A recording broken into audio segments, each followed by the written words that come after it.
السلام علیکم ورحمۃ اللہ تعالی وبرکاتہ۔ بڑے افسوس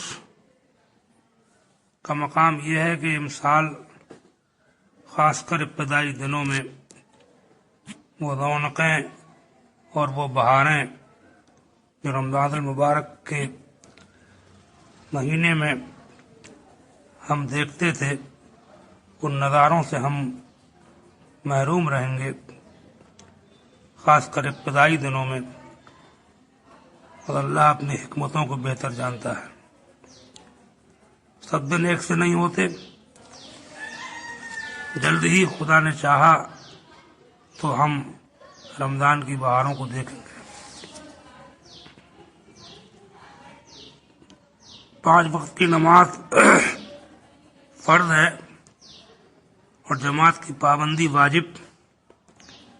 کبھی کبھی کسی عذر شرعی اور مجبوری کی بنا پر ہمارے مذہب میں جماعت چھوڑنے کی بھی اجازت ہے۔ ان مجبوریوں میں جان و مال، عزت و آبرو کا خطرہ بھی شامل ہے، لہذا میری گزارش ہے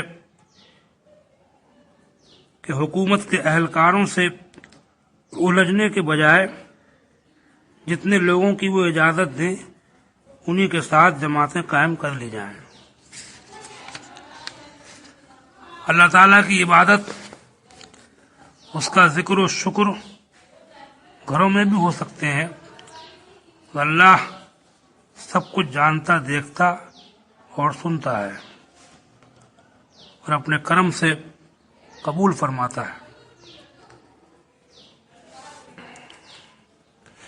جہاں تک تراویح کی نماز کا تعلق ہے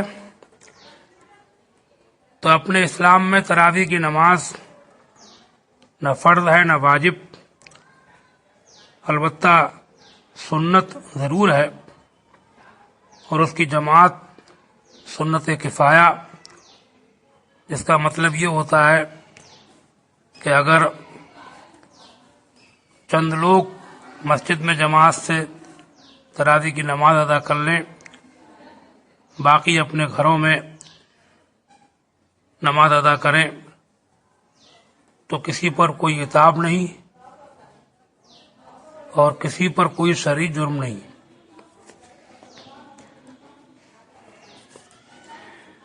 موجودہ دردناک حالات میں ایک خاص بات یہی بتانا چاہوں گا کہ اس لمبے لاک ڈاؤن کی وجہ سے غریبوں مزدوروں کے لیے ایک مصیبت کھڑی ہو گئی ہے۔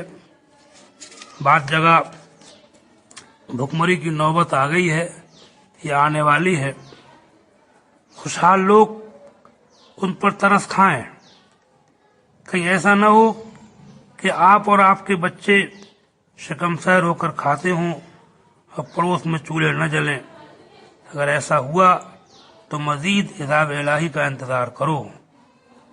تم دیکھ رہے ہو کہ دولتیں خدا کے قہر سے بچا نہیں پاتی۔ خاص کر ایسے لوگ جو شرمندگی کی وجہ سے اپنے گھر کی بدحالی اور تنگ دستی کا ذکر بھی نہیں کر سکتے، انہیں ڈھونڈو، از خود ان کے گھروں پر راشن پانی پہنچاؤ۔ یہ خالص جنت کا راستہ ہے۔ میں نے سنا ہے کہ بعض جگہ مسجدوں میں فنڈ ختم ہو جانے یا حالات کے پیش نظر جماعت کی خاص ضرورت نہ سمجھنے کی وجہ سے کچھ لوگ مسجدوں سے اماموں کو معزول کر رہے ہیں۔ اس بھکمری کے دور میں یہ بہت غلط بات ہے۔ اگر فنڈ ختم بھی ہو گئے ہوں پھر بھی انہیں بحال رکھا جائے۔ بستی کے خوشحال مالدار لوگ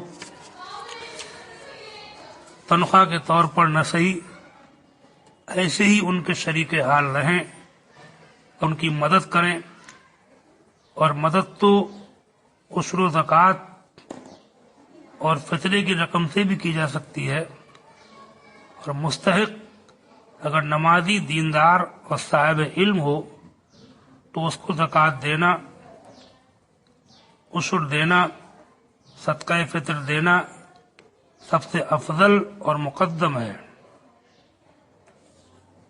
اور یہ زکوٰۃ کی رقم مستحق کو دینے میں ضروری نہیں کہ اس کو بتایا جائے کہ یہ زکوٰۃ ہے، آپ نیت کر لیں تب بھی کافی ہے۔ اس کو نہ بتائیں کہ یہ زکوٰۃ ہے، آپ کے دل میں زکوٰۃ نکالنے کی نیت ہے، تب بھی آپ کی زکوٰۃ ادا ہو جائے گی۔ صدقہ فطر پہلے بھی ادا کیا جا سکتا ہے، لہذا جہاں تک ممکن ہو دیکھیے، اماموں کی مدد کیجیے۔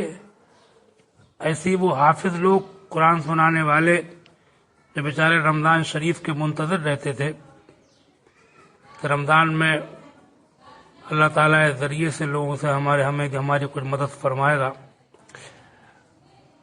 اور کوئی ذریعہ آمدنی ہو جائے گا، ان کو بھی دیکھیے اور ان کے حالات کے شریک رہیے، ان کا تعاون کیجیے۔ اس کے علاوہ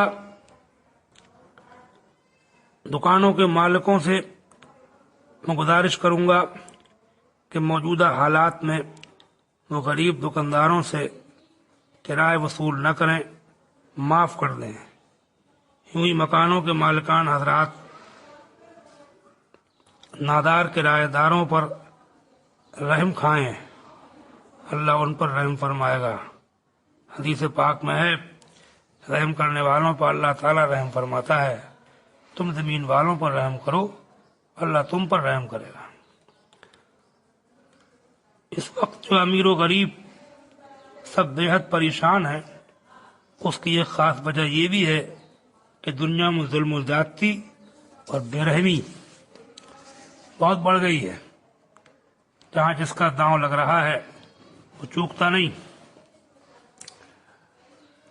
کچھ لوگ ایسے بھی ہیں کہ جو یہ سوچ رہے ہیں کہ ہم گھٹ جائیں گے، کروڑ پتی ہیں 90 لاکھ تک رہ جائیں گے، 10 لاکھ والے ہیں 9 لاکھ تک رہ جائیں گے، اس میں کچھ کمی نہ ہو جائے۔ جو ان کی بھول ہے وہ اپنے کو گھٹتا ہوا نہ دیکھیں، بلکہ یہ ان لوگوں کو یاد کریں کہ جن لوگوں کے پاس 2 وقت کی روٹی بھی نہیں ہے۔ آپ کو اپنے گھٹنے کی فکر ہے اور ان لوگوں کو آپ بالکل بھول گئے کہ گھر سے بے گھر تیرے میرے 10 نگر ہیں، مل گیا تو کھا لیا۔ اور نفاقوں کی بھی نوبت ہے، ان کو دیکھو تو اللہ کا شکر کرو، اس بات کی پرواہ مت کرو کہ ہم کچھ پہلے کے مقابلے میں نیچے کو آ رہے ہیں۔